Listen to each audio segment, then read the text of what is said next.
नमस्कार सभी का मेरे इस चैनल में स्वागत है।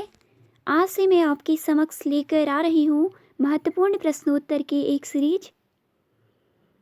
अभी मैं आपके समक्ष लेकर आई हूँ आदिकाल के 20 महत्वपूर्ण प्रश्नोत्तर। आशा करती हूँ आपको पसंद आएंगे। अगर पसंद आए तो ज़रूर लाइक करें, शेयर करें और सब्सक्राइब करें। ये प्रश्न परीक्षा की दृष्टि से अत्यधिक महत्वपूर्ण है, इसलिए सभी ध्यान लगाकर पढ़िएगा। तो चलिए शुरू करते हैं। पहला प्रश्न है, सिद्धों की संख्या कितनी मानी जाती है? Option A 80, option B 82, option C 84, option D 86।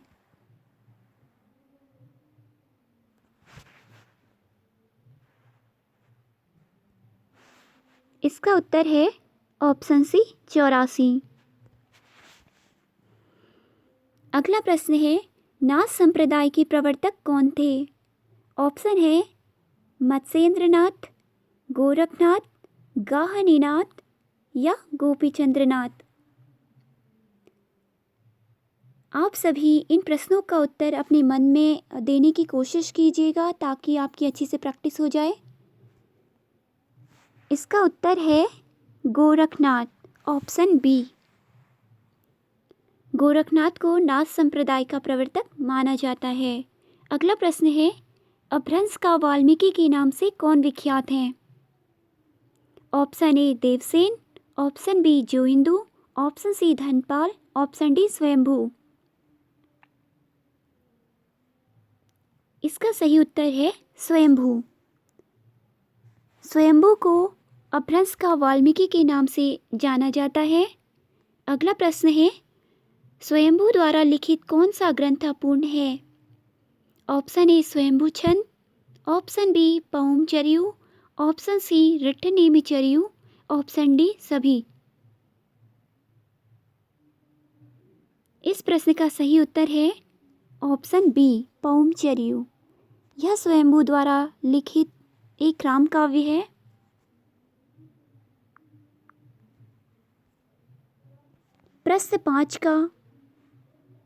प्रश्न 5 है, श्रावकाचार्य को हिंदी का पहला काव्य ग्रंथ किसने माना है? ऑप्शन ए है doctor Nagendra, option B Acharya Ramchandra Shukla, option C Ramvilas Sharma, option D Hazari Prasad Dwivedi. इस प्रश्न का उत्तर है ऑप्शन ए डॉक्टर नगेंद्र। अगला प्रश्न है, अपभ्रंश का भवभूति किसे कहा जाता है? Option A Joindu, option B Dhanpal, option C Pushpdant या ऑप्शन डी स्वयंभू। इससे पहले आपके पास एक इसी तरह का प्रश्न आ चुका है, अपभ्रंश का वाल्मीकि, तो उसका उत्तर था स्वयंभू। अब अपभ्रंश का भवभूति बताना है, तो इसका उत्तर क्या हो सकता है? इस प्रश्न का उत्तर है ऑप्शन सी पुष्पदंत। पुष्पदंत को अपभ्रंश का भवभूति कहा जाता है और स्वयंभू को अपभ्रंश का वाल्मीकि। अगला प्रश्न है, शब्दानुशासन किसका महत्वपूर्ण ग्रंथ है? Option A Ram Singh, option B Hemchandra, option C Abdul Rahman, option D इनमें से कोई नहीं।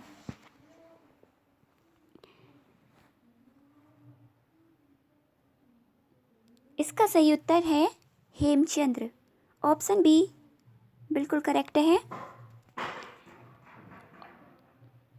अगला प्रश्न है, आशुगु कृत चंदनबाला रस में किस रस की प्रधानता है?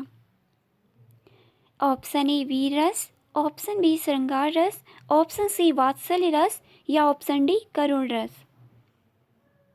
आशुगु कृत चंदनबाला रस में किस रस की प्रधानता है? इसका उत्तर है ऑप्शन डी करुण रस। करुण रस इस प्रश्न का सही उत्तर है। आगे देखते हैं। दोहा कोश किस प्रमुख सिद्ध कवि की रचनाओं का संकलन है?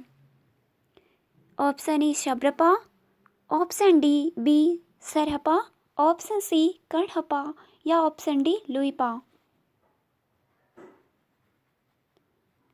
दोहा कोश सरहपा की रचनाओं का संकलन है, यानी कि ऑप्शन बी बिल्कुल सही है। अगला प्रश्न है, जैन साहित्य का प्रधान रस कौन सा है? ऑप्शन ए शांत रस, ऑप्शन बी करुण रस, ऑप्शन सी वीर रस या ऑप्शन डी श्रृंगार रस। जैन साहित्य का प्रधान रस है ऑप्शन ए शांत रस। अगला प्रश्न है, हिंदी का सबसे प्राचीन छंद कौन सा है? ऑप्शन है दोहा, छप्पय, बरवै या सवैया। दोहा हिंदी का सबसे प्राचीन छंद है, ऑप्शन ए बिल्कुल सही है। 12वां प्रश्न है, आदिकालीन साहित्य का प्रमुख रस। ऑप्शन है ए शांत रस, ऑप्शन बी करुण रस, ऑप्शन सी वीर रस या ऑप्शन डी हास्य रस। आपको आदिकालीन साहित्य का प्रमुख रस बताना है,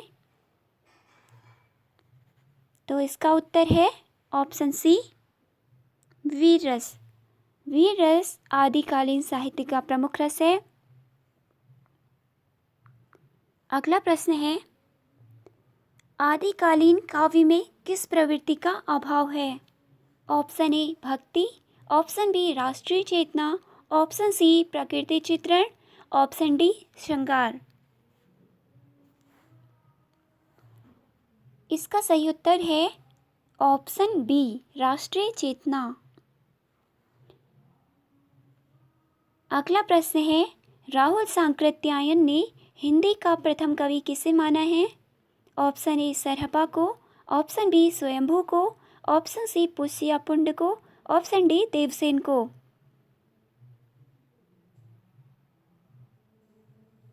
इस प्रश्न का सही उत्तर है ऑप्शन ए सरहपा को। अगला प्रश्न है, पुष्य या पुंड को हिंदी का प्रथम कवि किसने माना है? ऑप्शन है शिव सिंह सेंगर, मिश्र बंधु, राहुल सांकृत्यायन और हजारी प्रसाद द्विवेदी। पुष्य या पुंड को हिंदी का प्रथम कवि मानने वालों में है ऑप्शन ए शिव सिंह सेंगर। शिव सिंह सेंगर सही उत्तर है। अगला प्रश्न है, प्रथम जैन कवि कौन है? Option A Devsen, option B Hemchandra, option C Dhanpal, option D Pushpadant.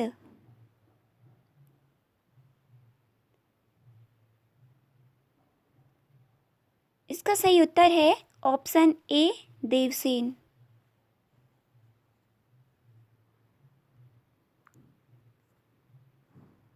अगला प्रश्न है, चर्यापद के रचयिता हैं option A Sarahpa, option B Tilopa, option C Shabarpa, option D Luipa.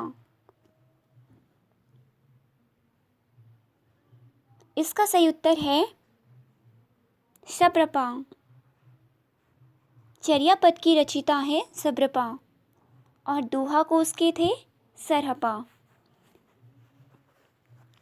अगला प्रश्न है, शिलाओं पर लिखा हुआ काव्य कौन सा है? Option A Prabandh Chintamani, option B Charyapad, option C Ukti Vyakti प्रकरण, ऑप्शन डी राउलवेल।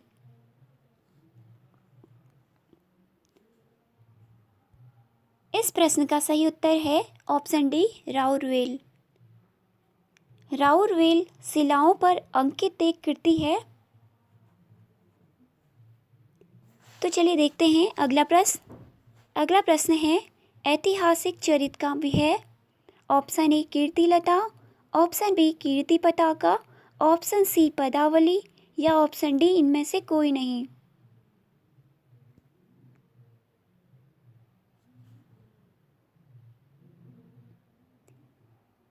ये सभी रचनाएं विद्यापति की हैं। इनमें से ऐतिहासिक चरित्र काव्य है कीर्तिलता। ऑप्शन ए बिल्कुल सही है। अगला प्रश्न है, अपभ्रंश के प्रथम महाकवि कौन थे? Option A Hemchandra, option B Swayambhu, option C Ram Singh, option D Somprabh Suri.